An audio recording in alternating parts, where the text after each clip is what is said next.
ya Congo Kinshasa tunanga ninye. Nzambe ayoki kolela ya libota na ye ya Congo pe atindeli biso Flast Agency.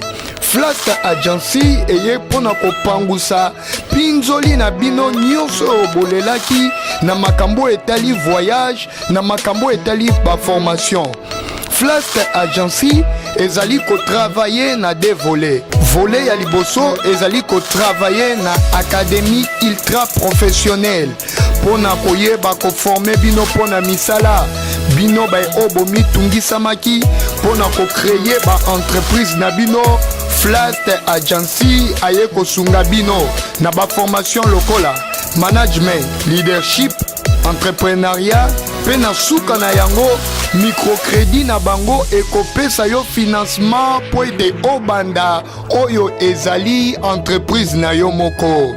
Notez pe bien que bazali na ba formation ya langue lokola français, anglais, alphabétisation, espagnol, portugais.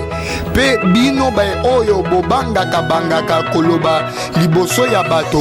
Flast Agency azali kobengisa bino po ete boyeba pe kotelema liboso na bato koyeba koloba.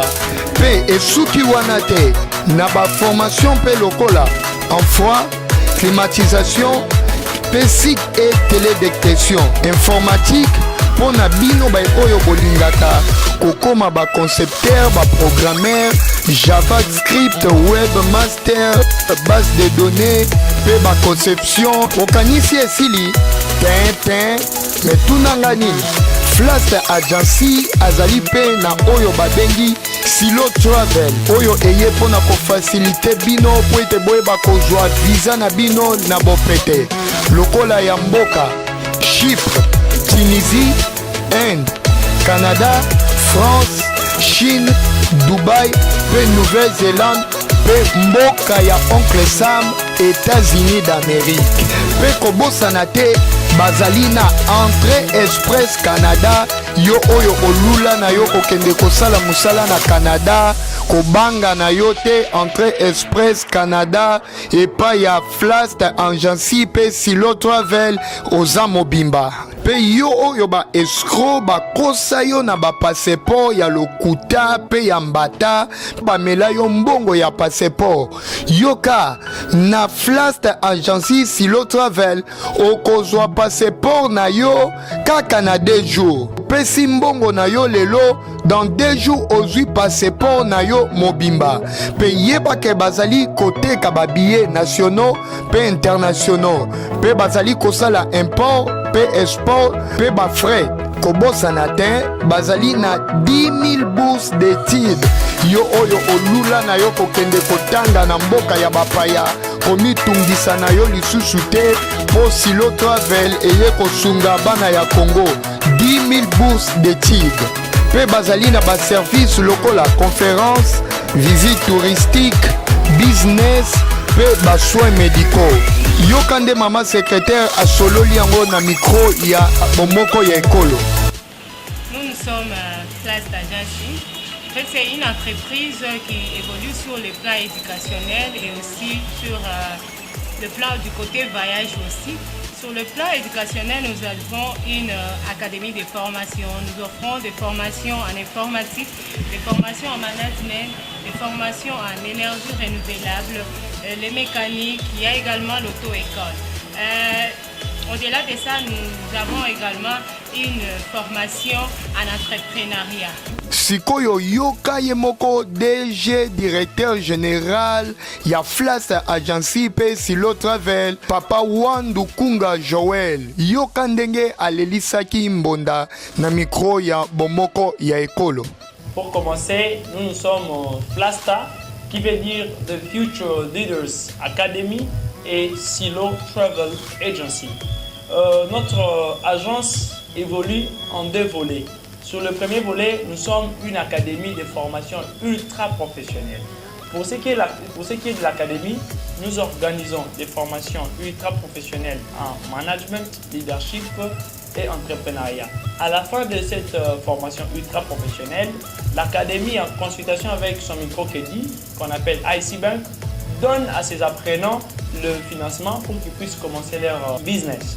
Au-delà de cette formation d'entrepreneuriat et de leadership ainsi que de management, nous organisons encore d'autres formations en langue français, anglais, alphabétisation, espagnol, portugais et une formation en parole à public pour les gens qui ont peur de parler devant des dizaines, devant des milliers de personnes qui n'arrivent pas à s'exprimer clairement. Avec The Futurist Academy, ils n'auront plus peur, ils n'auront plus à craindre cette foule-là. Alors, nous organisons des formations en parole en public. On a encore des formations en froid et climatisation, la formation en SIG et télédétection, formation en informatique, c'est-à-dire micro-informatique, programmation, JavaScript, ainsi que la base de données, etc. Donc, avec The Futurist Academy, il y a beaucoup de formations que nous organisons ici de manière un peu ultra professionnelle. Alors, pour ce qui est de l'agence de voyage qu'on appelle Silo Travel Agency, ces mots, comme le mot l'indique, c'est un terme qui vient de la Bible. Je crois que les chrétiens qui nous suivent en temps réel savent ce que c'est.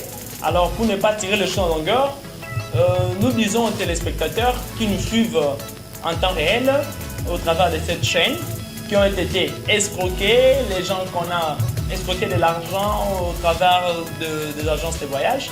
Alors, nous, avec Silo Travel Agency, le voyage devient facile. Donc, nous faisons les démarches et facilitons l'obtention des visas en un temps record. Et pour obtenir notre passeport, c'est dans 2 jours seulement, vous avez votre passeport semi-biométrique. En ce qui concerne nos services de voyage, nous avons le démarche et facilitation visa et passeport en un temps record, qu'ils viennent chez nous au Silo Travel Agency et ils ne seront jamais déçus. Parce qu'avec Silo, voyager devient facile. Avec nos 1000 bourses d'études, vous avez comme avantage nourriture, logement et le paiement, donc gratuitement. Et l'assurance maladie ainsi que l'assurance voyage. Voilà un peu à demi-mot ce que j'avais à dire aux téléspectateurs ou aux Congolais qui nous suivent maintenant en temps réel.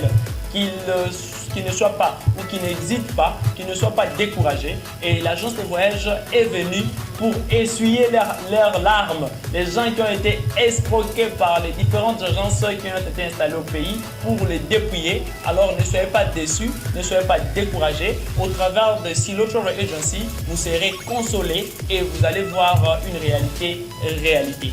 Au sujet de la résidence ou d'où nous nous situons, notre agence Flasta Agency se situe sur l'avenue Itimbiri numéro 1 à l'entrée terminus. Si vous êtes sur Bypass, à l'entrée terminus à gauche, il y a un bâtiment coloré en blanc. C'est là où nous nous trouvons.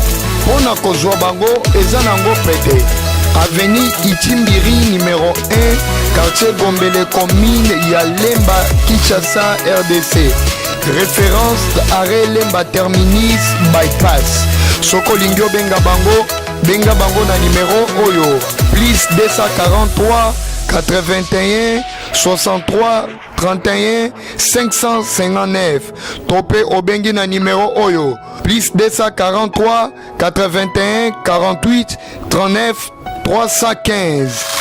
Tango kobenga okobima mobimba yo oyo lela omitungisa Flasta Agency aye kopesa yo solution eyokani.